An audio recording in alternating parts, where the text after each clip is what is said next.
কোটি কোটি টাকা ব্যয়ে ফিলিপাইন থেকে আনা উন্নত জাতের আনারসে সাড়া ফেলেনি টাঙ্গাইল কৃষকদের মাঝে।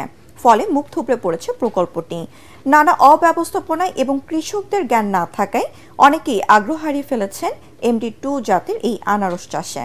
বিশ্বখ্যাত এই আনারসের আবাদ পরিকল্পিতভাবে করা হলে বিদেশে রপ্তানি করা সম্ভব হতো। সুপার 8 খ্যাত MD2 আনারস বিশ্ববাজারে ব্যাপক চাহিদা সম্পন্ন একটি ফল।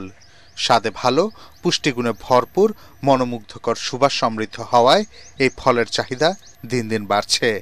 দেশি জাতের আনারসের থেকে ৩-৪ গুণ বেশি ভিটামিন সমৃদ্ধ এই জাতটি হৃৎপিণ্ড, ক্যান্সার ও ডায়াবেটিকে ক্ষতির মাত্রা কমাতে সাহায্য করে বলে জানান বিশেষজ্ঞরা।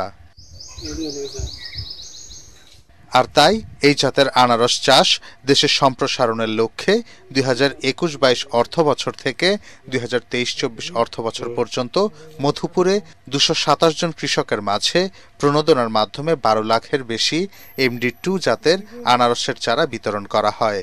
তবে ব্যবস্থাপনায় দুর্বলতার কারণে বিদেশ থেকে আমদানির সময় কন্টেইনারে অধিকাংশ আনারসের চারা নষ্ট হয়ে যায়।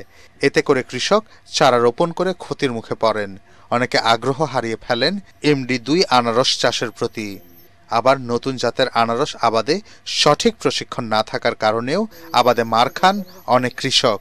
প্রাথমিকভাবে অনেক চাষি এই চারা দিয়ে চাষ করে নিজেরাও হতাশ হয়ে গিয়েছিল যে কিরে এত দামি চারা বা এত দামের আনারস চারা এত খারাপ হবে কেন। বিদেশ থেকে যে চারাটা দেয়, চারাটা তো আসলে আস্তে আস্তে চারাটা তো শক্তিশালী গায়ে থাকে না।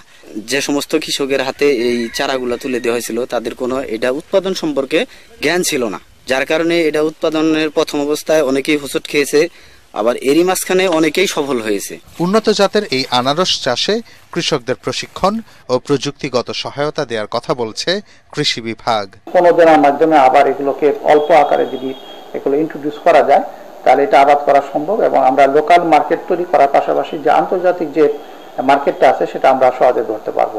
পরিকল্পিতভাবে MD2 জাতের আনারস আবাদ করা হলে বিদেশে রপ্তানির মাধ্যমে প্রচুর বৈদেশিক মুদ্রা আয় করা সম্ভব বলে মনে করেন কৃষি সংশ্লিষ্টরা।